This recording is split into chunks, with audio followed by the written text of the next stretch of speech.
expérience en tant que patient partenaire. Donc, Gilles qui a fait la formation 40 heures à l'éducation thérapeutique. Oui, moi, ça date un petit peu, hein, ça fait 5 ans que je le fais. Et Jean-Michel qui a fait la formation patient partenaire. Donc l'idée c'était d'avoir un retour de chacune des deux formations parce que je sais que souvent on ne comprend pas forcément la différence et qu'est-ce qui peut être le mieux. Donc avoir un retour des patients. Bon, le retour, oui, donc moi j'ai fait la formation ETP, stricto sensu. Je ne sais pas s'il y avait des formations patients partenaires à l'époque. Moi, le déroulé de cette formation s'est fait de la manière suivante. Donc, c'était très ciblé sur l'ETP. Ça décrivait toute la démarche ETP, l'histoire de l'ETP, le pourquoi de l'ETP, et puis la façon dont les entretiens diagnostiques se faisaient, la façon dont le recrutement se faisait. Et voilà, donc c'était une formation de 40 heures. Ce que j'ai bien aimé dans cette formation-là, c'est l'importance qu'on accordait à la démarche responsabilisante pour le malade. Et que c'était par principe, on mettait beaucoup en avant la démarche, une animation très participative de la part du patient. C'était pas le TP pour moi, ce n'est pas du tout un cours de médecine. Hein. Il faut vraiment, tel que j'ai compris cette formation et tel qu'on le pratique à Bordeaux, ce matin ça a été évoqué avec le docteur Contis et Sandrine Lebon, on part de la représentation qu'ont les malades et on travaille à partir de cette représentation qu'ont les malades pour avancer dans le programme. Et donc, ce n'est pas du tout un cours de médecine tel qu'on peut l'entendre. Donc voilà, c'était le gros plus de cette formation OTP. Parmi les moins, parce que j'ai une certaine frustration, je trouvais que les formations étaient longues. Et 40 heures, ça me paraît énorme. Alors en soi, c'est pas grave. C'est le message que je dis, soyez exigeants avec les urgentistes qui vous accueillent et expliquez-leur que les contraintes qu'on peut avoir. Il y a un autre message que j'apporte aussi, c'est d'essayer que les patients aient l'exigence de suivre de manière la plus objective possible leur maladie. Parce qu'on a parfois des patients qui ont une vue assez subjective de leur atteinte, notamment au niveau de leurs hémorragies nasales. Et très souvent, ce qu'on peut constater, c'est celui qui saigne beaucoup a tendance à amplifier ce retentissement parce que ça lui pourrit la vie. En revanche, celui qui saigne très peu mais régulièrement, il minore, il a plutôt tendance à minorer. La vie continue, ça saigne un petit peu, même si c'est fréquemment. Et donc, il n'y a pas cette exigence de suivi. Bon, l'association AMRO a développé, par exemple, une application qui permet de suivre assez facilement les hémorragies. Donc, je fais passer ce message-là. Bon, utilisez les outils qui existent. Et il est important que quand vous arrivez au centre de compétences, vous présentiez un suivi qui soit objectif, même si ce n'est pas à la minute près la durée des hémorragies, on s'en moque, mais c'est important. Donc ce message-là, de par mon vécu, est d'autant plus légitime à être transmis. Voilà. Puis il y a d'autres messages que je passe aussi, c'est par exemple d'une sorte de truc et astuce, par exemple le fait de mettre la nuit un humidificateur dans sa chambre pour que les muqueuses nasales soient les moins sèches possibles, source d'hémorragie. Bon, c'est ce genre de petites choses que je peux apporter en tant que patient partenaire. Il y a un point aussi que je voulais soulever, Jean-Michel, je te passerai la parole tout de suite, mais un point que je voudrais soulever, c'est l'importance qu'il y a d'avoir des accompagnants. Je ne dis pas le mot aidant, je dis accompagnant. Hein. Alors ça peut être des conjoints, des enfants, mais et bien souvent, enfin parfois, je ne dis pas bien souvent, parfois on constate que l'ETP est d'autant plus important pour le conjoint non malade que la personne malade elle-même. Il y a parfois des conjoints qui sont dans le déni, etc. Donc le TP est parfois très important. Donc il ne faut pas négliger la personne qui n'est pas malade et l'accompagner en toute son importance. Et puis la dernière chose que je voulais soulever, ça a déjà été soulevé par d'autres intervenants précédemment, c'est l'importance d'avoir des pauses pour permettre les échanges entre les patients. Et ça impose c'est une recommandation que je me permets de faire, c'est que quand vous faites des programmes ETP, ne pas trop le charger en thème, parce que même si c'est frustrant de ne pas vouloir passer un message de A à Z, il est préférable d'en mettre beaucoup moins, mais que le message passe. Donc, faites attention à ne pas trop charger la barque, parce que les messages risquent de ne pas passer. Voilà ce que je voulais dire. Je rebondis sur ce que dit Gilles. C'est vrai que sur les pauses, là, on en discutait avec Marie-Cécile, en écoutant notamment Toulouse.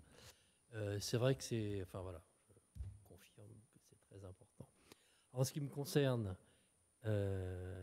donc, j'ai fait une formation, alors patient partenaire, donc pas spécifiquement ETP. Je l'ai faite via la filière auprès de la Sorbonne, présentielle, il y a 2 ans, présentielle. Et donc, de mémoire, il y avait finalement bien la moitié des personnes qui travaillaient par ailleurs. Donc, comme les dates étaient prévues de longue date et toutes prédéfinies, elles ont pu s'organiser, sauf une ou deux de temps en temps, pour être disponibles. On était 3 de l'association, 2 sans activité, on va dire ça comme ça, et puis une jeune femme de Toulouse d'ailleurs, qui était étudiante, et donc c'était plus facile pour elle évidemment de se brancher. Très hétérogène, je veux dire par là des gens qui avaient un point de chute dans leur tête en tant que patient partenaire, c'est-à-dire qu'ils venaient là, non pas envoyés par un CHU ou je ne sais pas quoi, hein, mais ils savaient déjà ce qu'ils allaient pouvoir faire avec tel ou tel CHU. Et d'autres qui arrivaient parce que ça les intéressait, mais ils allaient devoir aller frapper aux portes pour se proposer en tant que patient partenaire. C'est quand même une sacrée opération, là, hein, parce qu'il faut pouvoir passer. Sur le fond de la formation, c'était intéressant, mais comme il y avait des gens qui connaissaient bien leur maladie depuis longtemps, d'autres c'était plus récent. Certaines personnes étaient isolées, entre guillemets. Ils n'avaient pas eu l'occasion de voir d'autres patients de leur propre maladie, soit parce que dans les salles d'attente de CHU, on ne parle pas très bien trop entre soi, on a plutôt d'autres préoccupations, soit que pour différentes raisons, ils n'étaient pas dans une association. Et donc c'est un peu déséquilibré, hein, comme échange avec eux, mais ça ne fait rien. Il y avait un apport très théorique, un peu de mon point de vue, hein, un peu pesant, l'histoire du patient partenaire, etc., la loi, ARS, enfin, tout ça. Mais bon, c'est nécessaire. Et ensuite, c'était bien organisé. Il y avait plusieurs ateliers, au fur et à mesure. Hein, je ne l'ai pas dit, il y avait 40 heures aussi. Au fur et à mesure, il y avait les ateliers par... alors, on ne choisissait pas. Hein. C'est l'animatrice qui dit, bon, tiens, il y a Jean-Michel et machin et mes trucs. Tiens, vous êtes ensemble. Vous fabriquez un CV pour vous présenter patient partenaire. Ça, c'était pour ceux qui devaient aller taper aux portes, puis même les autres. Donc, ça, c'était intéressant. Ensuite, enfin voilà, bref, c'était vraiment bon, c'était bien, c'était pas pesant. Mais c'est vrai que Françoise, donc c'était Françoise Stenbach, qui était patiente partenaire aussi avec moi de l'association Marfan, on a un peu de kilomètres, on va dire ça comme ça, hein, au niveau d'échanges avec des patients, etc. Donc c'était plus aisé pour nous que des gens un peu isolés. Donc voilà, donc ce qui est intéressant, donc moi j'avais un point de chute, c'était, même si c'était pas spécifiquement ETP, c'était Sylvie Audan, donc qui souhaitait intégrer un patient partenaire pour l'ETP, donc on en a parlé tout à l'heure. Et j'avais un deuxième point de chute, c'est l'association Marfan a une convention avec, tenez-vous bien, avec la SFCTCV, la Société française de chirurgie thoracique et cardiovasculaire, voilà, dont le président à l'époque était sur Rennes, maintenant il est sur Marseille, c'est comment il s'appelle, Xavier Journeau, voilà. Et en fait, l'objectif, on a passé une convention, donc bon, on les aide à financer 2 jours de formation, de simulation pour les internes en chirurgie. Et Jean-Philippe Verroy voulait absolument avoir des ateliers dans ces 2 jours. Là, ça va être bientôt là, à Rouen, avec des simulations avec des vrais patients et non plus un chirurgien qui joue le patient, etc. Et donc, on est avec François Stenbach. On est là-bas et on a donc... on doit avoir 6... Que je ne dise pas de bêtises. On va avoir, mettons, voilà, on a 6 à 8 heures. Et il y a 2 jours de formation pour eux, pour les internes, de simulation manuelle, enfin bon, plein de trucs. Et en plus, ils ont l'obligation, ils sont à peu près 25, hein, ils ont l'obligation, pour cocher toutes les bonnes cases, de venir dans un atelier. Nous, ça va être la 2e année qu'on le fait. Et voilà, donc Françoise et moi, on joue les patients, on a un jeu de rôle qui est défini, couple, pas couple, enfin bon, bref. Et puis, il y a 2 chirurgiens, enfin internistes qui viennent, et puis on se lance. Donc, il y a des situations, évidemment, ce n'est pas les plus simples, hein. Donc, il y a en urgence, il y a plein de trucs. Et voilà, et donc, c'est très intéressant, et pour eux, et pour nous. On ne fait pas de piège, hein, on est sympa quand même, on n'est pas trop pushing. Et ce qui m'a paru important, et j'en termine là, ce qui m'a paru important et un peu surprenant pour moi, c'est que, en fait, Jean-Philippe Verroy et Sylvie Audan, pour différentes raisons, souhaitaient absolument qu'on ait eu une formation à verre, même si nous, je dis nous, Françoise et moi, on avait quand même, encore une fois, de la bouteille, si je puis dire, pardon, pour que cette notion de étiquette, et c'est pas péjoratif, hein, étiquette de patient partenaire, alors qu'il faut des pas qui sont experts, etc., soit affichable. Alors, j'ai complètement oublié de leur demander à Sylvie ou à Jean-Philippe Verroy si c'était parce que c'est normal, c'est une précaution, ou la possibilité de dire aux gens à qui on s'adresse que comme ça, on n'arrive pas comme ça, quoi. On a été, en plus de notre propre parcours, on a été formé.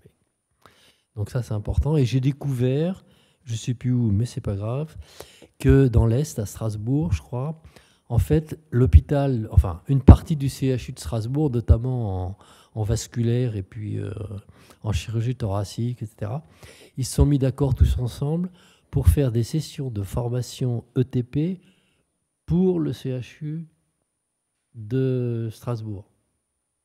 Alors que la formation que j'ai faite, et Françoise, etc., puis d'autres, c'est national. Hein, la Sorbonne, avec la Sorbonne, c'est tout.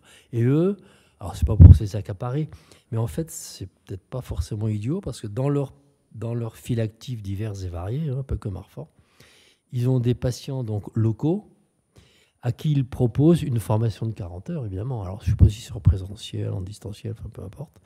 Et l'objectif, c'est finalement de les amener aussi dans le CHU, avec d'autres. Donc souvent, ils sont formés aussi avec des gens du CHU, en même temps, hein, des infirmières, etc. Voilà, donc ça fait une sorte de communauté régionale, régionalo-locale. Voilà, je voulais vous le dire. Je ne sais pas où ils en sont, comment ça marche, mais ça ne me paraît pas idiot non plus. Alors évidemment, il n'y a pas le label patient partenaire. Ils ne pourraient peut-être pas aller à Toulouse, vous voyez. Bon, parce qu'ils ne sont pas étiquetés pour... Voilà. Voilà, j'ai fini. Je ne sais pas si on répond à vos attentes, au fait. Oui, tout à fait. Et peut-être même aux questions, non? Aux remarques, aux compléments? Oui.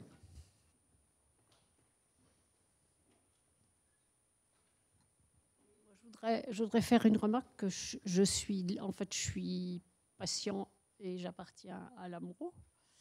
Et je viens de terminer mon ETP et je voulais faire une remarque par rapport à ce qu'a raconté Gilles Coudrette pour préciser un peu comment le programme d'ETP est fait maintenant.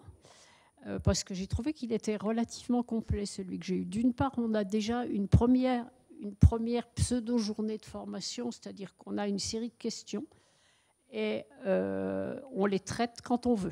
On a 15 jours pour le faire. Ensuite, on a une journée en distanciel. Et puis ensuite, on a 4 journées en présentiel. Et ce que j'ai trouvé intéressant, c'est qu'on a été exposé à toute la terminologie, tous les besoins, toutes les définitions. On a fait aussi beaucoup de jeux de rôle que j'ai trouvé très, très intéressants, des jeux de rôle par groupe. Et on a aussi vu toutes les exigences actuelles de l'ARS. Donc j'ai trouvé que c'était relativement complet par rapport à ce à quoi Gilles avait été exposé. Ce qui veut dire que vous avez fait les 40 heures en une fois. Enfin, avec les 4 jours. Oui, enfin, ça s'étale pas. Quelques heures par-ci, par-là, mais c'est quand même 40 heures. Pas sur plusieurs mois. Non, c'était septembre, octobre, novembre. Oui, bonjour. Moi, c'est juste une précision, pas forcément de question. J'ai fait moi aussi la formation partenaire il y a 1 an et demi. J'étais avec Vanessa qui a présenté la petite vidéo. Et sincèrement, elle était très très bien organisée parce qu'elle était en visio cette fois et on a pu travailler par groupe, on a pu créer des liens et encore existants aujourd'hui pour certaines d'entre nous. Voilà. Après, moi, j'avais pas de point de chute, j'en ai toujours pas, mais j'ai envie de continuer en tout cas pour aider les patients. Donc on va continuer le petit bonhomme de chemin. En tout cas, merci beaucoup pour cette journée. Merci. Ça veut dire qu'il y a une formation à distance qui maintenant est disponible ? Non, c'était sur l'année du Covid. Elle avait été proposée à distance. Mais il y en a une qui existe maintenant Oui, celle tout à qui avait fait. été organisée par la filière. Oui, il y a 1 an et demi. Qui a été proposée par la filière, mais qui n'a pas été réalisée par la filière. C'était fait avec l'Université des patients, oui. Mais elle avait été faite spécialement pour la filière. Ok, aussi j'y suis maintenant. Ok, d'accord. Et il n'y a pas actuellement disponible des formations de 40 heures, parce que c'est vrai que c'est très long et toutes ces histoires de disponibilité des patients qui est un facteur limitant, le e-formation serait au moins une réponse. Donc, d'après ce que je comprends, ça a déjà existé, puisque il y en a une personne qui l'a faite. Et pourquoi est-ce qu'on ne pourrait pas le refaire ? Alors, pour répondre à la question, Edu Santé, qui est un formateur en France assez connu, fait des 40 heures en présentiel, donc sur 6 jours, et maintenant font du mixte. Ils font 2 jours de présentiel et le reste en e-learning. Donc, ils commencent à avoir des combinaisons, voilà, pas exclusivement e-learning, mais il y a un mixte, un hybride séparé pour pas effectivement éviter le présentiel qui peut être compliqué, comme vous le disiez tout à l'heure. Donc, ça s'assouplit doucement dans les horaires. Moi, j'ai une petite question. Je ne saisis pas très bien la différence, justement. Enfin, je connais bien patient expert, mais patient partenaire, je ne vois pas trop, surtout s'il n'y a pas de différence sur la durée de formation. Du coup, est-ce que vous pourriez nous expliquer quelle est la différence, s'il vous plaît, entre patient partenaire versus patient expert, similitude et différence. Une demi-heure. J'ai jamais compris, moi. Écoutez, très franchement... je doute qu'il y ait des différences, enfin j'en sais rien. C'est soit de temps en temps Jean-Philippe Verroy, puisqu'on travaille beaucoup avec lui, nous présente en tant que patient expert. Bon, c'est vrai que Françoise et moi on est passé un peu sous les mains des chirurgiens. Ou alors il dit tout d'un coup patient partenaire. Franchement, voilà, vous prenez pas trop la tête avec ça. J'ai l'impression que c'était patient expert il y a quelques années. Oui. Et que maintenant, c'est devenu patient partenaire. C'est comme ça que j'avais compris, moi, mais bon. Donc la dénomination a changé. Voilà. Moi, j'avais une autre explication, c'était que les patients experts, c'était des gens qui étaient patients experts, avaient été formés, et les patients partenaires, c'était quand ils étaient partenaires d'un programme. Oh, voilà, je sais pas. Enfin voilà. Donc, mais ceci étant, je suis pas sûr que ce soit une question. Globalement, un patient partenaire est forcément un minimum expert quelque part, sinon il y a un problème. Oui, j'entends bien, mais c'était en plus d'être expert, il était partenaire. Oui, moi, je voulais juste partager mon expérience sur un autre programme en génétique. La présence d'un patient partenaire, c'est vraiment une plus-value, notamment même quand on le construit. Je trouve que ça donne un éclairage autre que de l'autre côté. Il y a le soignant, mais il y a aussi le patient. Et Et je trouve qu'il y a des choses auxquelles on ne pense pas, que eux nous alertent, où on est vigilant. C'est vraiment une richesse. Là, je pense que tout le monde ici est convaincu pour dire ça, que le point de vue du patient est représenté au mieux par le patient.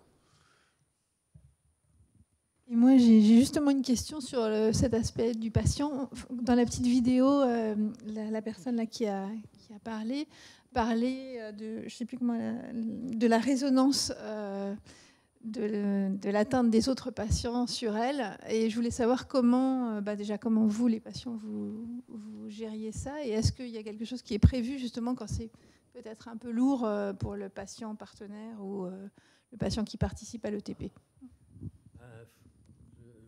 Pour ma part, je veux dire que ce soit en ETP, que ce soit dans des réunions organisées par des associations, avec des familles et des patients dans la salle, je veux dire que votre question, elle est valable aussi là. Et c'est vrai que c'est pour ça que l'association Marfan, mais ça se fait naturellement.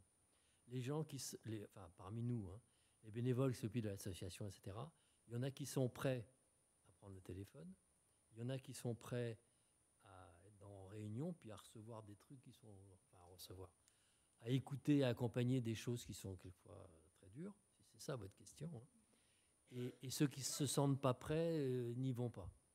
Et il me semble que, de mon expérience, hein, de la quinzaine de personnes qui ont fait avec moi, avec nous, on est tous ensemble avec la Sorbonne, là, de mémoire, il y a peut-être une personne qui ne se sentait pas encore d'attaque. Toutes les autres avaient déjà commencé un petit peu, si vous voulez. Et il y en a quelques-unes qui disaient, parce qu'il n'y avait que 2 hommes et tout le reste de femmes, il y en a une qui disait, je pense que dans 1 an, je serai prête. Alors que nous, on la trouvait très prête. Hein. Mais elle, de son point de vue, voilà. Donc ça, c'est clair. Vous avez raison. Alors, je ne connais pas Vanessa, mais je suppose que si elle y va, c'est que elle sait bien que de temps en temps, ça peut être un peu difficile.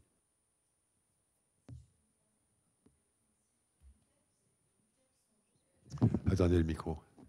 Les UTEP sont des formidables ressources aussi pour elles accompagnent aussi les patients et les patients experts et partenaires. Du coup, nous en Auvergne-Rhône-Alpes, l'UTEP contacte les patients et du coup les accompagne vraiment dans cette démarche pour s'ils ont des difficultés, parce que c'est vrai que c'est pas une place qui est facile aussi pour eux. D'autres commentaires des patients d'abord sur la réponse à la question sur être face à des situations difficiles quand on est patient expert? Non? D'autres commentaires? Au cours également des sessions OTP, il y a un message qui est important de passer, c'est d'indiquer aux patients où trouver l'information. Ils sont parfois un peu perdus, ils ne comprennent pas toutes les informations médicales venant du corps médical.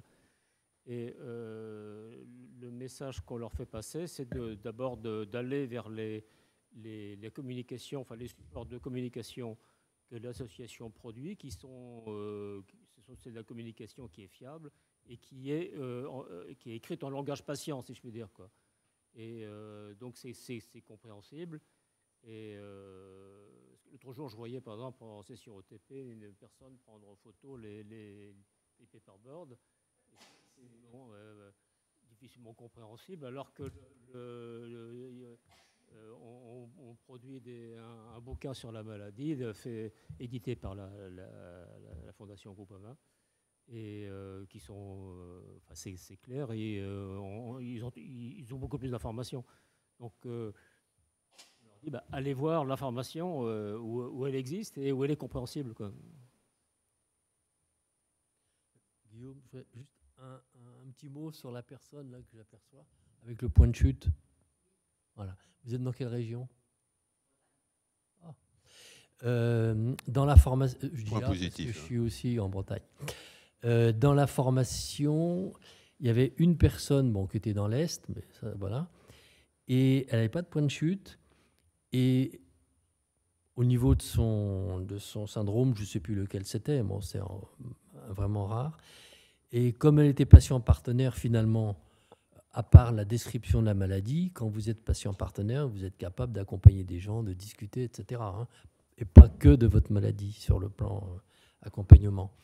Et elle avait commencé, alors elle était assez punchy, hein, elle avait commencé à aller voir des maisons de santé, figurez-vous, avec sa casquette patient partenaire. Elle avait peut-être des touches par son médecin traitant qui était aussi très vaillant, j'allais dire.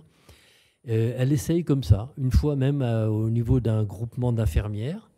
Alors je ne sais pas dans quel cadre. Hein. Bon, bah, elle se présente, elle dit qu'elle est là. Alors là, c'est très ouvert. Hein. C'est même plus sur des maladies rares. Ça peut être beaucoup plus large. Alors je ne sais pas où elle en est. Je vous donne ça comme élément. Oui, la question que je me posais, c'est par rapport à justement l'identification parmi une file active de patients de celle ou celui qui pourrait être patient partenaire. Parce que y a des gens qui sont dans les associations, mais bon, ça ne veut pas forcément...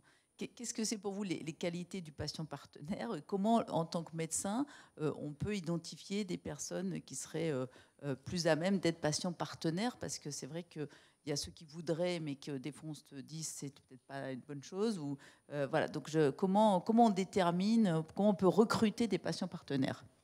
Pour moi, il y a deux conditions. Il faut avoir un minimum de capacité de communication. Je ne parle pas de talent de communication, il ne s'agit pas d'être tribun, hein, mais et puis le deuxième point, c'est d'avoir de l'empathie, tout simplement. Et avec ces deux conditions, on est capable d'être patient partenaire. On ne demande pas. Souvent, nos adhérents, ils se disent « Oui, mais est-ce que je vais avoir la capacité parce que je ne suis pas médecin, j'ai pas de... » Et on ne leur demande pas des capacités d'ordre médical. Il faut avoir un minimum de façon, une facilité de communication et puis de l'empathie, voilà, et puis de chercher à apprendre. Avec des mots un peu différents, mais c'est exactement ça. Relations humaines, bon, communication, etc., mais enfin, relations humaines. Comme on le disait avec votre question tout à l'heure, certainement avoir un minimum digéré sa maladie ou celle de ses enfants, parce qu'il est rare que le rideau soit tiré, c'est-à-dire que ça continue la maladie. Hein. On peut avoir des soucis, soi-même on n'est pas atteint, mettons, mais on a 1 ou 2 enfants atteints, et en tant que patient partenaire, surtout si on a dans la quarantaine, hein, et donc voilà, après je ne sais pas l'âge moyen des patients partenaires, si on a dans la quarantaine, mettons, avec 2 enfants atteints, ou le conjoint, lorsqu'il y a des pics personnels hein, de consultation, de problèmes divers et variés, vous êtes patient partenaire, c'est valable aussi quand vous vous occupez de l'association, bah, vous n'arrêtez pas, sauf vraiment force majeure, vous n'arrêtez pas d'être patient partenaire. Donc il faut arriver à gérer les deux.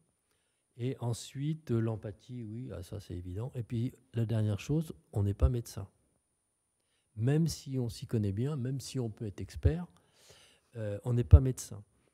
Et dans le groupe où on était, là, il y en avait 2 ou 3 qui avaient un petit peu, enfin on avait l'impression, hein, qu'ils auraient facilement franchi la ligne de simplement dire comment ça se passe. Voilà, c'est tout.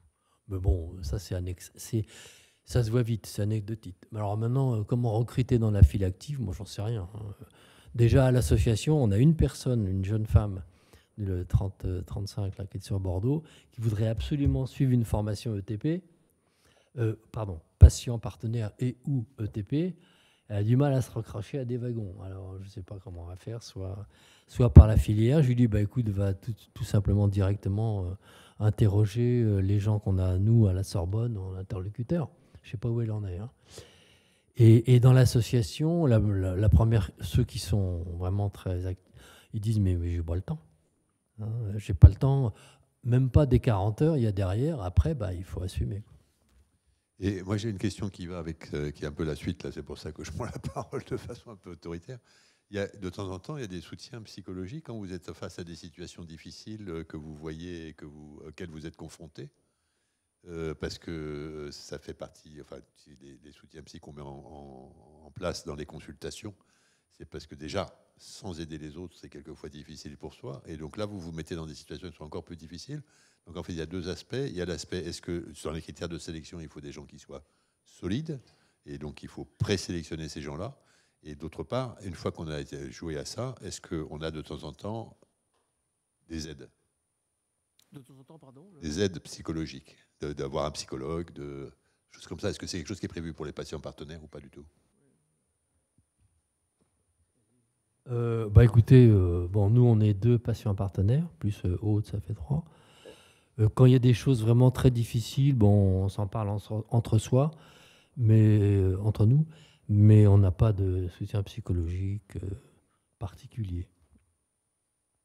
Je pense. Enfin, je n'ai pas ressenti le besoin, mais Guillaume, je pense que c'est lié à ce qu'on a vu tout à l'heure, c'est-à-dire que dans la mesure où globalement on a digéré le truc, hein, globalement, parce qu'on ne le digère pas totalement, et ça, voilà. Implicitement, si vous voulez, on en a besoin sans en avoir besoin, on a suffisamment de recul, enfin, je ne sais pas comment vous expliquer ça. Autant, je sais j'y suis pas actuellement, mais à SOS Amitié, je sais qu'il y a des soutiens psychologiques obligatoires, mais enfin là, c'est une autre paire de manches, hein, SOS Amitié. Donc voilà, moi je ne sais pas quoi vous répondre. Je ne suis pas sûr que les gens aient besoin. La question de la filière là-dedans, c'est pour ça que je me posais. C'est pour ça que je posais la question, puisque la filière a un psychologue. Oui, non, mais je comprends bien. Oui. C'était ça la question. Quoi? l'UTEP? Les UTEP ont une psychologue qui accompagne. Dans le cadre des programmes ETP. Voilà, Il y en a une. Vas-y, Stéphane. Je rebondis sur ce que vous avez dit, qui est très très important sur les documents. On a constaté dans les documents remis, alors il ne faut pas confondre documents d'ETP et documents d'information. Et quand on rédige un document qui en rapport avec un atelier, comme vous disiez, on le fait dans une démarche ETP, c'est-à-dire qu'on demande aux patients quelles sont les questions auxquelles vous voulez qu'on réponde pour avoir l'information, et après on leur fait relire jusqu'à temps que ça soit compréhensible. Et ça prend beaucoup de temps parce qu'effectivement le langage n'est pas le même, et on s'aperçoit qu'élaborer un document à destination du patient, c'est extrêmement compliqué, et il y a des recommandations qui ont été faites par Sophie Blaise dans la presse médicale il y a 1 an ou 2 avec Bernadette Sadger, justement de Grenoble, comment créer un document qui soit adapté aux patients, et c'est un article qu'il faut absolument avoir lu qui est très bien fait pour comprendre un petit peu la démarche. Bah, tu vas nous l'envoyer. Hein. Ah oui, c'est ce que j'allais dire. Il faut nous l'envoyer, ce document, parce qu'on n'est pas sûr d'avoir compris, nous. Marfan et puis Lameron, on a produit un bouquin il y a plusieurs années, édité donc par la Fondation Groupama pour la santé. Ça a été rédigé, on a mis 2 ans, 3 ans à le faire, ce bouquin. Donc en langage patient, et toutes les informations médicales ont été vérifiées par le corps médical pour être sûr de la fiabilité de ce qui a été écrit. Mais c'est vrai que c'est important de décoder en langage malade. C'est quelque chose auquel on joue, y compris au niveau européen, et c'est pas de la tarte. Moi, je voulais rebondir sur ce que vous disiez. Je suis tout à fait d'accord pour clarifier au maximum pour les patients, pour qu'ils comprennent de quoi ils retournent. Pour autant, je pense qu'il y a des mots, des termes médicaux qui vont revenir et que les patients vont entendre régulièrement au cours de leur parcours santé. Donc, et ces mots-là, il faut qu'à un moment donné, ils se les approprient. Nous, dans les malformations artério-veineuses cérébrales, on parle d'artériographie, on parle d'embolisation, on parle de radiochirurgie, etc. Tous ces mots-là, effectivement, au départ, ça freine un peu les patients, ils ont un peu peur. Et en même temps, une fois qu'on leur a expliqué le pourquoi du comment, ce sont des mots qu'il faut qu'ils entendent et qu'ils intègrent. Alors, quand on fait je trouve que ça peut être intéressant que ce soit une vidéo, que ce soit une brochure, qu'on mette un petit lexique à la fin qui reprend les termes, ou même quand on dit ETP, expliquer ce que c'est qu'un ETP, ne pas parler tout le temps en acronyme. Voilà. Donc c'était juste un petit aparté. Merci à vous. D'autres questions, remarques?